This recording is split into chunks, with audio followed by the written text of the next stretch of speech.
So I've signed up for a adventure race. This will be the first race that I've done that has kayak involvement. I've done triathlons where I run, bike, and swim, but this one's a shorter sprint. So I sold the 2 kayaks we had back in, well, I don't know, just over the summer because we weren't using them, and they were too cumbersome to lug around.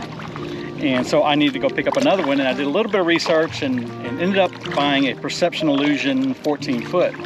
Well, I'm out on it for the first time today, and I don't think I made a wise investment.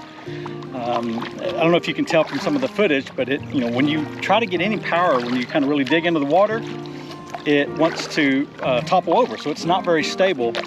And I'm struggling, again, it could be currents or the wind, but I'm struggling to track forward or a straight line. And on top of that, they don't seem very fast. I mean, I'm not going slow either, but compared to the fishing boats that I had that were really, really stable, this one's heavy, and I think they're heavier than the other ones I had, which were in the 14-foot range. But I'm not sure that this is the right boat for this race. I still have a couple months. I was trying to buy one on a budget, so I picked up this one. We had to make a little bit of a drive. We drove about an hour to go pick it up, thinking it was a good deal, because it is in great condition, but I don't think it's going to serve the purpose I need. So I may list it for sale, see if I can recoup my money, and keep looking.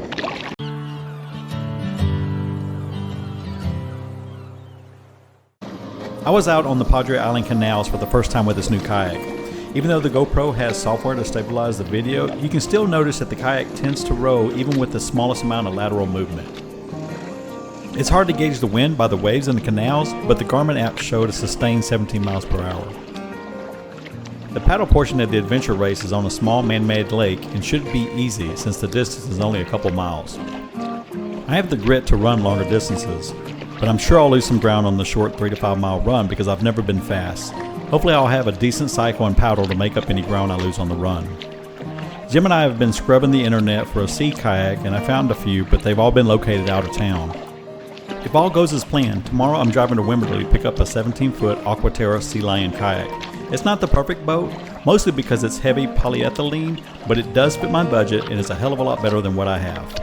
The Aquaterra is an older model, which is now called the Perception Eclipse 17. It weighs 57 pounds, and while the reviews say it's a stable boat, I'm nervous about the 22-inch width. At more than 17 feet in length, the boat is sure to track straight, and if that's not enough, it has a foot-controlled rudder. I've measured a 2-mile course from the boat dock, and this is my turnaround point. No matter what type of kayak I have, it's always really nice to be on the water, and I'm ready for spring so Colleen and I can spend more time on our stand-up boards. This footage is the day after Christmas when people have new toys. I'm not really sure what this is, but there was a guy out there buzzing around on what appeared to be a powered surfboard.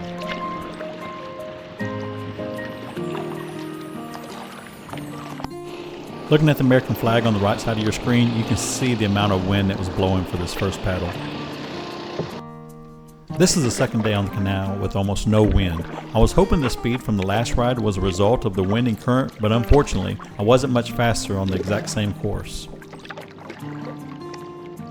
I used the no-wake markers to keep the same course each time, so when I'm done, I can go and see how straight I was tracking. The footage isn't as good the second time out because there's not a solid place for me to mount the GoPro, and in this video the GoPro is just sitting in my lap. I'm excited for my first adventure race. Leave a comment below if you have any suggestions on what to expect or any training tips. Thanks for watching, and if you like this video, give me a like or a comment. We'll see you next week.